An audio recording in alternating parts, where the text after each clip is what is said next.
സർവ്വതും നഷ്ടപ്പെട്ടു നിൽക്കുന്ന വയനാട്ടിലെ ദുരന്തബാധിതർക്ക് വീട്ടുപകരണങ്ങളെല്ലാം പുതുതായി വാങ്ങുന്നത് ആലോചിക്കാൻ പോലും പറ്റുന്ന കാര്യമല്ല. അതുകൊണ്ട് തകർന്നടിഞ്ഞ വീടുകളിൽ നിന്ന് കേടുപാടുകൾ പറ്റാത്ത സാധനങ്ങൾ ശേഖരിക്കുകയാണ് മുണ്ടക്കയിലെ ദുരന്തബാധിതർ.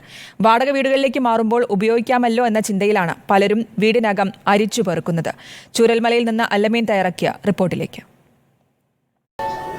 ചുരൽമലയിലും മുണ്ടക്കയിലേക്ക് ദുരന്തം നടന്നിട്ട് 2 ആഴ്ച പിന്നിട്ടിരിക്കുകയാണ്. വീടുകൾ പലതും നശിച്ചു, പല വീട്ടുപകരണങ്ങൾ നശിച്ചു, പലരുടെയും ജീവനോപാധികളൊക്കെ തന്നെ നഷ്ടമാവുകയും ചെയ്തു. ഈ 2 ആഴ്ച പിന്നിടുമ്പോൾ വീട്ടുകാർ പലരും സ്വന്തം വീടുകളിലേക്ക് വരികയാണ്, വീടിന്റെ അവസ്ഥ കാണുകയാണ്. ഈ പൂർണ്ണമായും തകർന്ന വീടുകൾ ഉൾപ്പെടെ അതിനകത്ത് നിന്ന് എടുക്കാൻ പറ്റുന്ന സാധനങ്ങൾ, ഉപയോഗിക്കാൻ പറ്റുന്ന സാധനങ്ങളൊക്കെ പലരും എടുത്ത് മാറ്റുകയാണ്. നമ്മളിപ്പോൾ കാണുമ്പോൾ ചൂരൽമലയിലുള്ള ആസിഫ് എന്ന് പറയുന്ന ഒരു വീട്ടു സാധനങ്ങളൊക്കെ, വീട്ടിൽ വാഷിംഗ് മെഷീനും ഇൻവെർട്ടറും ഒക്കെ എടുത്ത് വൃത്തിയാക്കി കൊണ്ടുപോവുകയാണ്. വീട്ടിനകത്തൊക്കെ മണ്ണ് കയറി ഒരു അവസ്ഥയിലേക്ക് എത്തിയിട്ടുണ്ട്. പക്ഷേ ഉപയോഗിക്കാൻ പറ്റുന്ന സാധനങ്ങൾ അവർ വൃത്തിയാക്കി എടുക്കുകയാണ്. എന്താണ് വീടിന്റെ അവസ്ഥ? എന്താണ് അപകടം നടക്കുമ്പോൾ നിങ്ങളോട് ഉണ്ടായിരുന്നോ? അപകടം നടക്കുന്നതിന്റെ തലേ ദിവസം 7 മണിയാകുമ്പോൾ ഞാനൊന്ന് ഒരു ഹോസ്പിറ്റൽ കേസ് ഉണ്ടായിരുന്നു. ഫാദറിന് സുഖമില്ലാതെ ഹോസ്പിറ്റലിലേക്ക് ആയിട്ട് ഇറങ്ങിയതായിരുന്നു. പിന്നെ ഞാൻ ജോലി ചെയ്യുന്ന സ്ഥലത്ത് അവരെ ഫാമിലിനെ നിർത്തിയായിരുന്നു. മഴ കണ്ടപ്പോൾ ഇങ്ങോട്ട് വരാതെ നിർത്തിയായിരുന്നു. ഞാനും ഭാര്യയും 3 മക്കളും ഉമ്മയും, അങ്ങനെ 5 പേര് ഉണ്ടായിരുന്നു വീട്ടിൽ. അപ്പോൾ അന്ന് രാത്രിയാണ് സംഭവം നടക്കുന്നത്. പിറ്റേ ദിവസം രാവിലെ തന്നെ വന്നിരുന്നു. അപ്പോൾ ഏകദേശം ഒരു 9 അടി ഹൈറ്റിന് ചളി ഉണ്ടായിരുന്നു.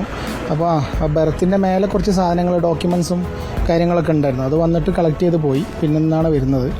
അപ്പോൾ കുറച്ച് പാത്രങ്ങളും അതുപോലെ ഈ വാഷിംഗ് മെഷീനൊക്കെ കണ്ടു. അപ്പോൾ അതൊന്ന് എടുത്ത് ക്ലീൻ ചെയ്ത് കൊണ്ടുപോവാണ്. മെഷീനൊക്കെ ഉപയോഗിക്കാൻ പറ്റുന്ന അവസ്ഥയിലാണോ? ഒരുപാട് പഴക്കമുള്ളതാണോ, പുതിയതാണോ? ഇല്ല, അത് ജസ്റ്റ് ഒരു 4-5 മാസമായിട്ടുള്ളൂ വാങ്ങിയിട്ട്. അപ്പോൾ ഞാൻ അവരെ അന്വേഷിച്ചപ്പോൾ അത് ക്ലീൻ ചെയ്ത് എടുക്കാൻ പറ്റുമെന്ന് പറഞ്ഞു. അപ്പോൾ അങ്ങനെ എടുത്തതാണ്. എടുക്കാൻ പറ്റുന്ന സാധനം മാത്രം എടുക്കുന്നുള്ളൂ, ബാക്കി നമുക്ക് ഉണ്ടാക്കിയാൽ മതിയല്ല. എന്തൊക്കെയാണ് അങ്ങനെ ഒരുപാട് സാധനങ്ങൾ കിട്ടി? ഉപയോഗിക്കാൻ പറ്റുന്ന തരത്തിലുള്ള എന്തൊക്കെ സാധനങ്ങൾ കളക്ട് ചെയ്യാൻ പറ്റിയിട്ടുണ്ട് വീട്ടിൽ? ഇല്ല, എനിക്ക് കുറച്ച് പാത്രങ്ങളും പിന്നെ ഞങ്ങൾ ഇപ്പോൾ എടുക്കാതെ ഉപയോഗിക്കാതെ വെക്കുന്ന കുറച്ച് ഡ്രസ്സുകൾ ഉണ്ടാവുമല്ലോ, അങ്ങനത്തെ കുറച്ച് ഐറ്റംസ്, നമ്മുടെ ബെർത്തിൻ്റെ മേലെ വെച്ച കുറച്ച് സാധനങ്ങൾ കിട്ടി. ഫർണിച്ചറും ബാക്കി കാര്യങ്ങളൊക്കെ ഞാനിപ്പോൾ ഓൾറെഡി ഞങ്ങളൊരു ക്വാർട്ടേഴ്സിലേക്ക് റെൻറ്റിന് മാറിയിട്ടുണ്ട്. അങ്ങോട്ട് ഞങ്ങൾ ഓൾറെഡി വാങ്ങി ഒക്കെ സെറ്റ് ചെയ്തു. വീടിൻ്റെ അവസ്ഥ എന്താ? വീട് പിന്നെ എല്ലാം നശിച്ച രീതിയിലാണ്. 2 പൊട്ട് വന്നിട്ടുണ്ട്. മരം വന്നടിച്ചിട്ട് നമ്മളെ വീടിൻ്റെ ഫ്രണ്ടിൽ കൂടിയും ബാക്കിൽ കൂടിയും 2 സൈഡിൽ കൂടിയും വെള്ളം, ചളിയൊക്കെ വന്നിട്ടുണ്ട്. അപ്പോൾ അതുകൊണ്ട് വീട് ഉപയോഗിക്കാൻ പറ്റില്ല എന്നാണ് ഞാനിപ്പോൾ കാണിച്ച ആൾക്കാരൊക്കെ പറഞ്ഞത്.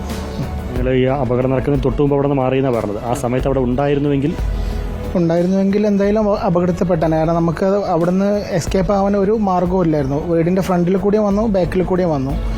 പിന്നെ എൻ്റെ വീടിൻ്റെ അയൽവാസികൾ തന്നെ ഈ ഏരിയയിലുള്ള ഒരു 12 പേരോളം മരിച്ചിട്ടുണ്ട്. ഞാൻ അന്ന് തലേ ദിവസം കണ്ട ആളും രാത്രി 9:30 മെസ്സേജ് ചെയ്ത ആളും ഫോൺ ചെയ്ത ആൾക്കാർക്ക് പിറ്റേ ദിവസം രാവിലെ മരിച്ചു എന്നാണ് അറിയുന്നത്. രക്ഷപ്പെട്ടാണ്. അതെ. ഞാൻ ആരതോ ഒരു ഭാഗ്യം കൊണ്ട് ഫാമിലി ഞാനും എല്ലാവരും രക്ഷപ്പെട്ടതാണ്. കാരണം ഉപ്പയും ഉമ്മയൊക്കെ അസുഖക്കാരായതുകൊണ്ട് ഇവിടെ ഉണ്ടായിരുന്നെങ്കിൽ രക്ഷപ്പെടാൻ ഒരു സാധ്യത ഇല്ലായിരുന്നു. ഇത്തരത്തിലാണ് തലനാരിഴയ്ക്ക് ആശുപത്രി ആവശ്യം വന്നതുകൊണ്ട് വീട്ടുകാർ മുഴുവൻ അവിടെ നിന്ന് മാറുന്നു. കുട്ടികൾ ഉൾപ്പെടെ, പ്രായമായവർ ഉൾപ്പെടെ ഉണ്ടായിരുന്ന വീടാണ്.